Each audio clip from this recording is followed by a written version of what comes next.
It's Laura Eubanks of Design for Serenity, and this is your grand reveal in Vista.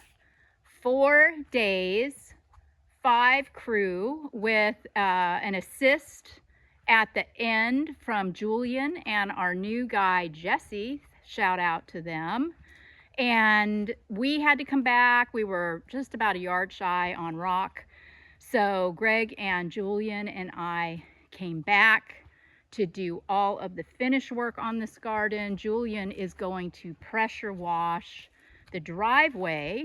And for any of you local folks, Julian has a business pressure washing. So if you are interested in acquiring his services, please indicate in the comments or reach out to me through the website and I will pass on his information to you. We did a couple of little pieces of tapestry because our client was a little unsure about how it would grow, the maintenance. This is a giant property and she was, she just doesn't want to have to deal. Despite the fact that I assured her she wouldn't have to, I thought yes, it would probably be better to just do a couple little areas so she can see how it goes, because we can always add more later. Elephant in the room, look at this Grand Canyon onyx boulder. We have 3 beautiful big specimen boulders in this garden that were added on at the end. When we went to pull our rock at KRC, they had got a delivery, so we're able to include a few of those in the design, and I staged them in real clutch areas so they could be greatly appreciated. We have our cute little euphorbia in the palm tree stump. There is a drainage hole drilled in the back of that palm so water can run out. You will also note our rubble border.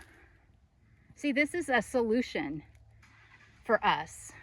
If you want to copy this, you don't necessarily have to go hard with fancy concrete permanent retaining walls and fences and whatnot. I mean, you absolutely can, but we were able to create a delineation, and we do this to divide property or to divide design space. This is their property to the right, their slope, but their slope also goes on for many, many days. So we will be addressing that at a later date. Meanwhile, we wanted to be able to contain our rock and to create a really natural, beautiful demarcation of our design from the rest of the property. The plants are all complements of Matt from Jones Rare Roots, from Caesar at Sun Valley, from Oasis Water Efficient Gardens. We got some beautiful, beautiful things. Check out these beautiful agave Victoria Reginae compactas. This is one of my favorite plants of all time. It stays very small and turns into like a Fabergé egg. We have 5 of them in this installation. This being a specimen garden, we dialed in the portulacaria. I love portulacaria, it's a great ground cover, but it's also job security. So where in the past I've installed 3 5-gallon in one spot for instant gratification, I've stopped doing that because of its potential. And I don't want my client to be overwhelmed in 3 months with run-a-mucky portulacaria. So we're just popping it in as a 1-gallon to start, and we're gonna see how that goes. We pulled in 10 yards of amended topsoil. We also brought in pumice this time because it had been raining in San Diego. So where we planted the cactus, we treated the soil with pumice first. And I feel very adult in doing that and very responsible.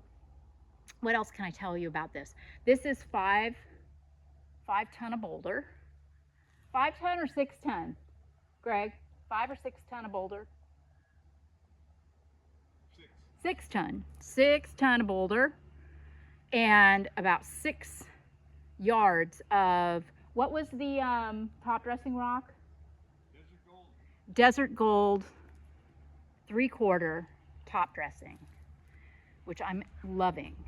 Loving. We normally go with the 3/8 inch rock, but in a specimen garden like this where the plants are staged apart and there's not a lot of tapestry and there's more ground showing, I like the idea of a larger rock.